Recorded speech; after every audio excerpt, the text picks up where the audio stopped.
पूजा पाठ, कर्मकांड, ज्योतिष सीखने एवं सनातन धर्म से संबंधित वास्तु शास्त्र, जंत्र मंत्र, तंत्र, शास्त्रोक्त ज्ञान प्राप्त करने के लिए जुड़े हमारे इस चैनल से।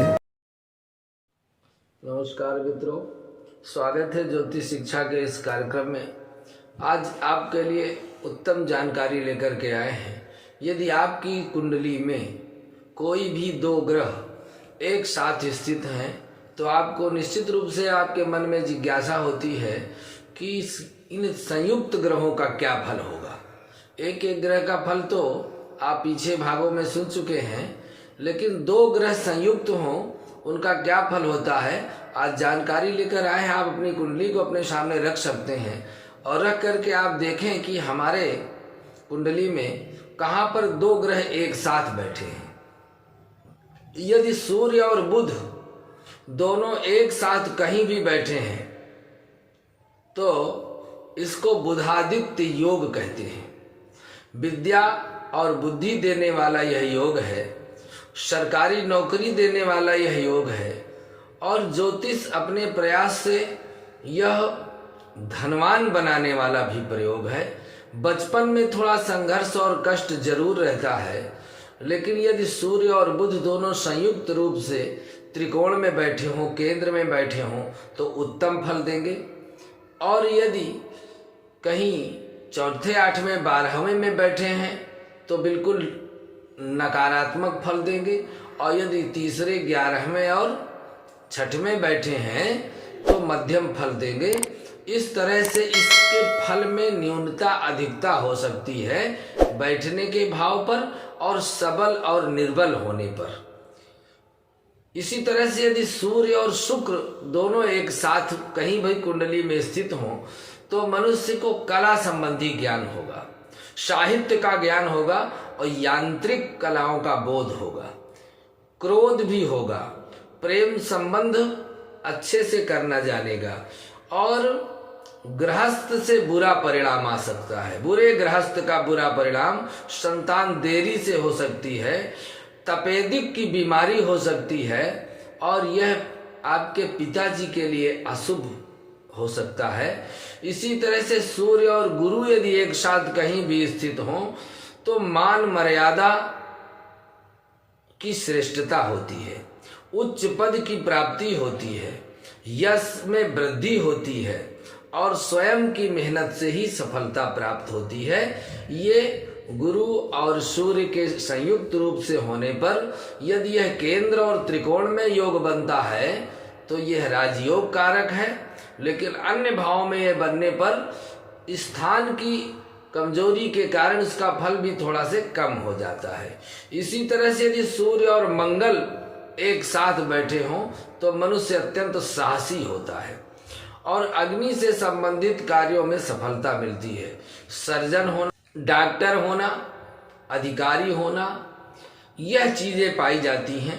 सर में चोट लगने का भय रहता है अथवा सिर में चोट का निशान होता है, दुर्घटना होने का भय रहता है और अपने खुद के बनाए हुए मकान में रहने का योग बनता है।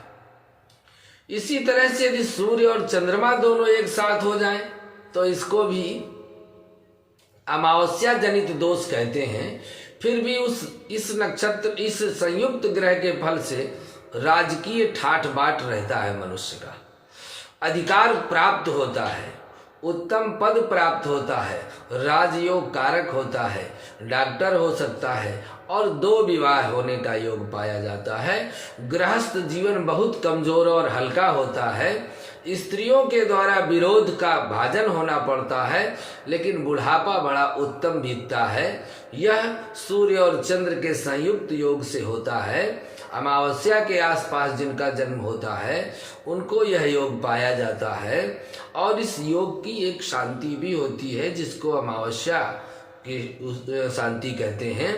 इसी तरह से सूर्य और शनि यदि एक साथ हों तो पिता और पुत्र में मन भेद होता है, प्रेम रहता है, स्नेह रहता है, लगाव रहता है, आत्मीयता रहती है, लेकिन वैचारिक मतभेद रहता है और पिता और पुत्र को दूर दूर रहना पड़ सकता है।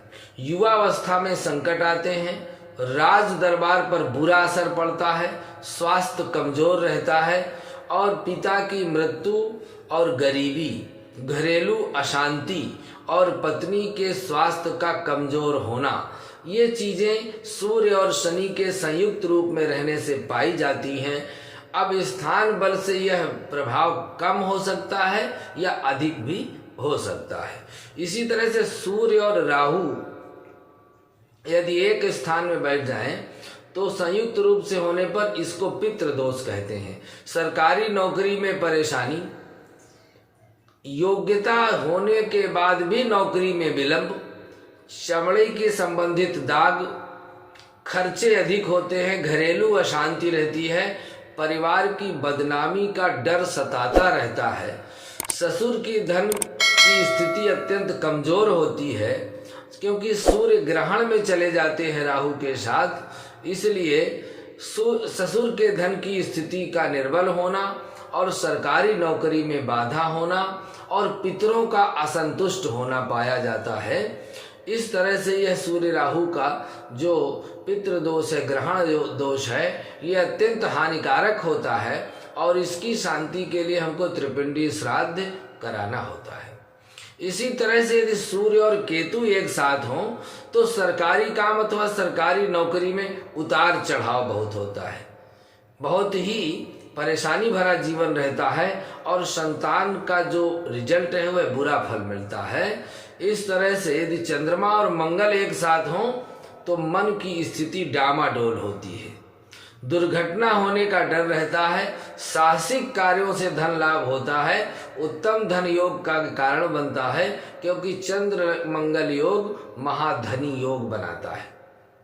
इसी तरह से यदि चंद्रमा और बुध एक साथ कहीं बैठे हों तो वह मनुष्य उत्तम वक्ता होता है, बोलने में बहुत प्रवीण होता है, बुद्धिमान होता है, लेखन शक्ति उसकी बहुत सुंदर होती है, गहन चिंतन करना उसके लिए उत्तम होता है, स्वास्थ्य में थोड़ा जरूर गड़बड़ी रहती है और 2 विवाह होते हैं क्योंकि उसका मानसिक संतुलन प्रायः गड़बड़ हो जाता है। इसी तरह से यदि चंद्र गुरु का योग हो जाए तो इसको गजकेसरी योग कहते हैं। उत्तम स्थान में, त्रिकोण में या केंद्र में यह योग बन जाए तो उत्तम धन की प्राप्ति, उत्तम स्थिति, बैंक में अधिकारी, उच्च पद प्राप्त करना, मान सम्मान पाना, धनी होना, और यदि पाप दृष्टि हो तो विद्या में उन्नति में रुकावट भी हो जाती है। इसी तरह से यदि चंद्रमा और शुक्र दोनों एक साथ बैठे हों तो 2 विवाह होने का योग होता है, अन्य स्त्री से संबंध बनता है, विलासी प्रवृत्ति होती है, भोगी होता है व्यक्ति, शान शौकत का प्रेमी होता है और रात्रि में उसको सुख का अनुभव होता है। इस तरह से चंद्रमा और शनि यदि संयुक्त रूप से हों तो इसको विष योग कहते हैं। यह अत्यंत मानसिक दुख का कारण होता है। इस चंद्र शनि के योग से यदि अंशों की दूरी कम हो, 10 अंश के अंदर चंद्रमा और शनि स्थित हो तो स्थिति बहुत खराब होती है, मन सदैव दुखी रहता है, मानसिक तनाव रहता है, नजर की खराबी होती है, माता तथा धन के लिए ठीक नहीं होता, हर काम में रुकावट होती है, गरीबी, शराबी, उदास, सन्यासी और स्त्री के सुख में भी कमी आती है। यह चंद्र शनि का विष योग, इसकी शांति अलग से ग्रहों के अनुसार करना चाहिए। इसी तरह से यदि चंद्रमा और राहु एक साथ हों तो मनुष्य को पानी से भय होता है, शरीर पर दाग होने का डर रहता है जिसको सफेद दाग कहते हैं। विदेश यात्रा का योग तो बनता है लेकिन जिस भाव में यह योग बनता है चंद्र और राहु का, उस भाव की हानि करते हैं। यदि चौथे भाव में है तो सुख की हानि होगी, 5वें भाव में है तो पुत्र की हानि होगी, 7वें भाव में है। पर संयुक्त रूप से यदि चंद्रमा और केतु एक साथ बैठे हों तो विद्या में रुकावट अवश्य होगी, मूत्र विकार होगा, जोड़ों में दर्द होगा और केमिस्ट अथवा दवाइयों के बेचने के क्षेत्र में उसको सफलता प्राप्त होगी। यदि मंगल और शनि एक साथ बैठे हैं तो यह दुर्घटना कारक योग है।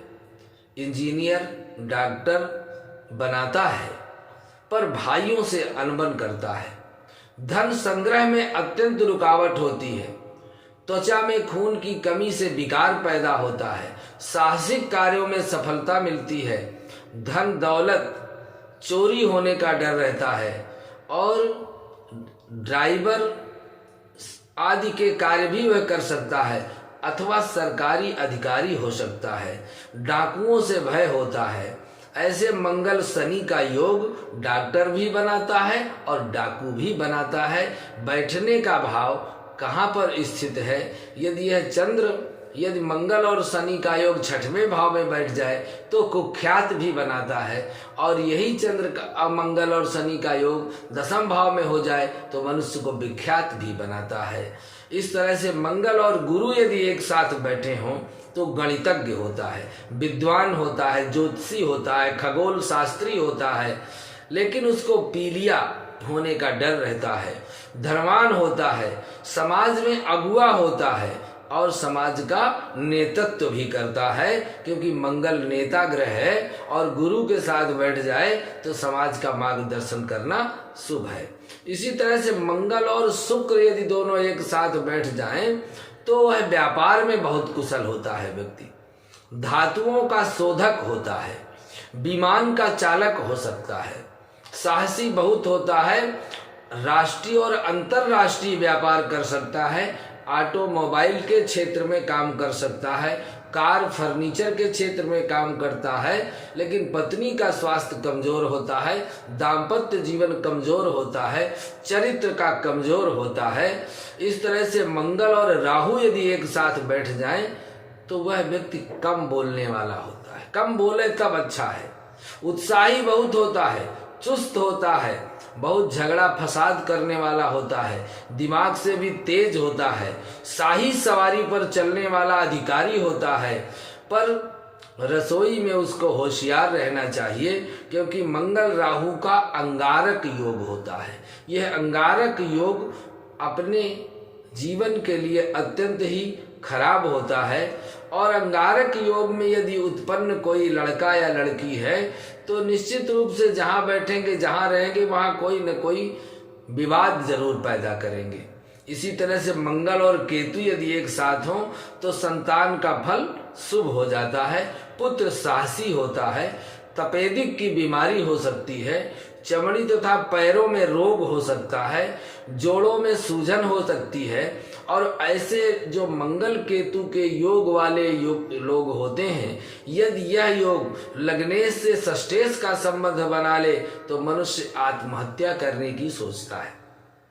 इसी तरह से यदि बुध और गुरु एक साथ हो जाए तो व्यक्ति विद्वान भी होगा और कवि भी होगा, रचयिता भी होगा और रचनाकार भी होगा। माता पिता दुखी रहेंगे, कभी अमीर और कभी गरीब हो जाएगा। अकाउंटेंट पद में बैंक में अधिकारी हो सकता है, एजेंट बन सकता है किसी कंपनी में, या वकालत कर सकता है। यह बुध और गुरु का उत्तम योग फल है।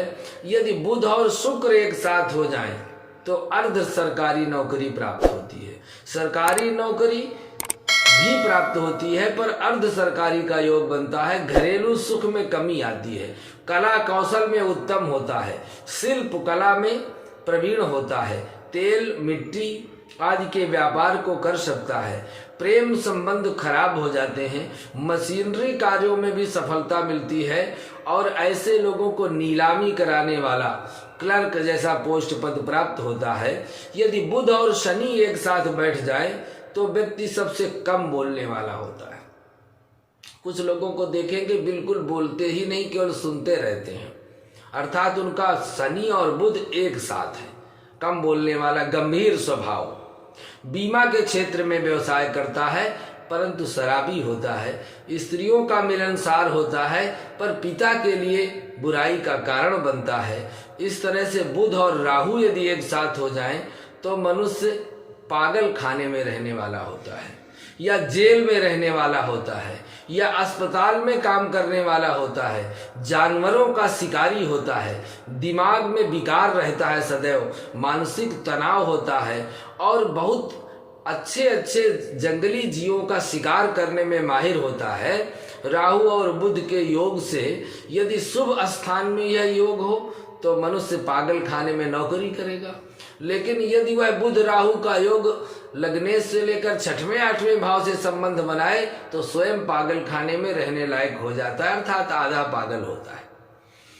यदि बुध और केतु एक साथ स्थित हो जाएं तो ऐसे लोगों की यात्राएं बनी रहती हैं, यात्रा लगी रहती है सदैव, कमर की परेशानी रहती है, पेशाब की दिक्कत होती है, रीढ़ की हड्डी में विकार होता है और दुखी रहता है, पैरों में कुछ परेशानी होती है पर अन्वेषक होता है और जादू टोना का बहुत बड़ा जानकार होता है। यदि बुध और केतु एक साथ बैठ जाएं, अच्छे भाव में हो तो मनुष्य जादूगर भी बन सकता है।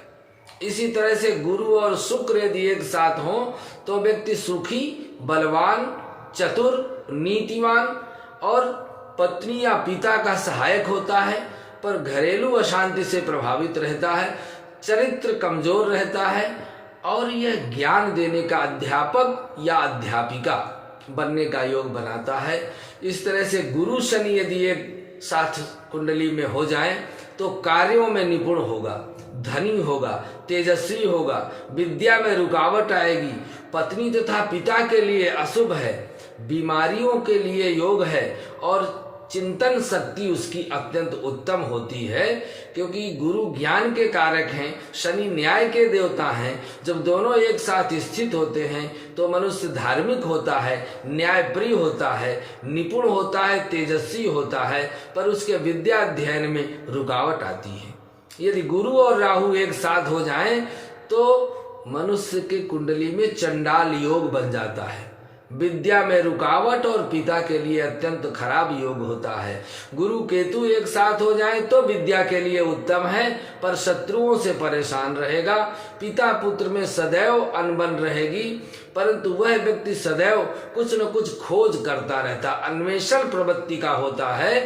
यदि गुरु और केतु एक साथ कुंडली में स्थित हो जाएं, इसी तरह से यदि शनि और राहु एक साथ स्थित हों तो शरीर पर एक काला धब्बा जरूर होगा, तिल का निशान होगा या एक काला चिन्ह होगा, पत्नी से संबंध खराब बने रहेंगे, घरेलू अशांति रहेगी, डॉक्टरी के क्षेत्र में अच्छा काम कर सकता है, हड्डियों का अच्छा डॉक्टर हो सकता है। यदि शुक्र और राहु एक साथ हो जाएं तो जातक के 2 विवाह होते हैं, घरेलू अशांति रहती है, प्रेम संबंध में परेशानी होती है, बिजली विभाग में नौकरी कर सकते हैं या सेना में नौकरी कर सकते हैं, पर पत्नी से सदैव अनबन बनी रहती है। इसी तरह से शुक्र और केतु यदि एक साथ हों तो संतान के लिए वह बुरा है, क्योंकि कामी पुरुष और साधक वह दोनों होता है। ऐसे व्यक्तियों में वासनात्मक प्रवृत्ति अधिक होती है। आज आपको हमने 2 ग्रहों के संयुक्त होने का एक सूक्ष्म फल दर्शाने का प्रयास किया है। यह फल कथनानुसार कहीं अधिक भी पाया जाएगा और कहीं कम पाया जाएगा। यदि शुभ प्रभाव में यह ग्रह स्थित हैं तो बुरे फल कम होंगे, यदि बुरे भाव में यदि ग्रह स्थित है तो उसके बुरे फल अधिक पाए जाएंगे।